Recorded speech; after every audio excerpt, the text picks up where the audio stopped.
नमस्कार, लोकसंदेश न्यूज चॅनलमध्ये आपलं स्वागत आहे. पाहूयात आजची विशेष बातमी.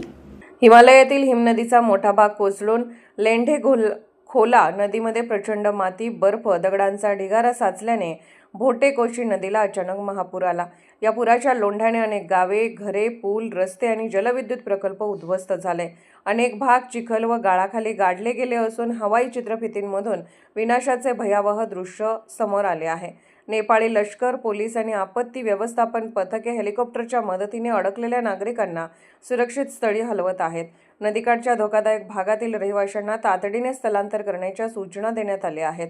दरम्यान बेपत्ता व्यक्तींचा शोध घेण्यासाठी व्यापक शोध मोहीम सुरू असून मृतांचा आकडा वाढण्याची भीती व्यक्त केली जात आहे.